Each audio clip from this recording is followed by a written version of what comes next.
चलिए स्टार्ट करते हैं बच्चों को लगने वाला सबसे टफ चैप्टर्स और टफ टॉपिक मोल कॉन्सेप्ट, जो कि एक्चुअली में बहुत ही इजी होता है, लेकिन हम लोगों को और बच्चों को इस समझ में रहता है कि नहीं ये बहुत टफ होगा। ठीक है, चलिए इसको इजी वे में समझते हैं। मोल क्या है? मोल क्या है? Mole is just a number, एक नंबर है। जैसे हम लोग कहते हैं कि एक दर्जन बनाना, दैट मीन्स कि 12 बनानास। ठीक है, उसी तरह हमारे पास एक मोल एटम्स, एक मोल मॉलिक्यूल्स, एक मोल इलेक्ट्रॉन्स, इसके मीनिंग ही होता है कि 6.022 into 10 to power 23। इस नंबर को याद कर लीजिए आप लोग। एक मोल, जब भी आपसे कहा जाए एक मोल, दैट मीन्स कि 6.022 into 10 to power 23 atoms, molecules, electrons, something, anything जिसके बाद 1 मोल मीन्स 6.022 into 10 to power 23 इस नंबर पे। ठीक है, 1 mole atoms 6.022 into 10 to the power 23 atoms, 1 mole molecules 6.022 into 10 to the power 23 molecules. और मोल कैलकुलेट करने के लिए हमारे पास दो फॉर्मूलेज है। सबसे मेन जो फॉर्मूलाज है, mole is equals to given mass by molar mass, और दूसरा जो फॉर्मूलाज होता है mole is equals to volume by 22.4 litre. But ये वाला जो फॉर्मूलाज है only applicable for ideal gases और एसटीपी पे जब वॉल्यूम निकालना हो तभी हम लोग ये कैलकुलेट कर सकते हैं। बट ये जो मोल का फॉर्मूला है ये किसी भी टेम्परेचर पे और किसी भी पॉइंट पे आप इसको कैलकुलेट कर सकते हैं। चलिए एक क्वेश्चन से समझते हैं, मजेदार सा question. NaOH, how many moles of NaOH sodium hydroxide are present in 160 gram of it.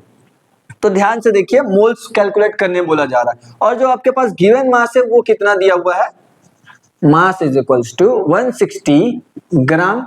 और आपके पास अगर आपको मोल्स निकालना है तो मोल्स का जो फॉर्मूला होता है गिवन मास बाय मोलर मास।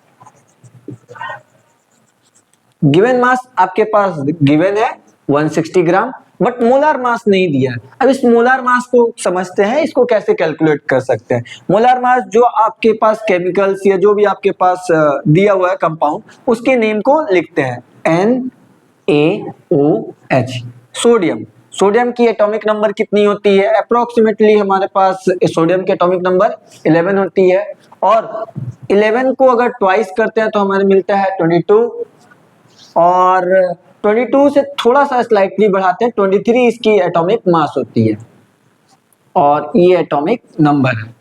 तो एटॉमिक मास जब आपको कैलकुलेट करने बोला जाता है तो मैक्सिमम एटम की जो ट्वाइस कर देते हैं तो एटॉमिक मास के इक्वल आ जाता है।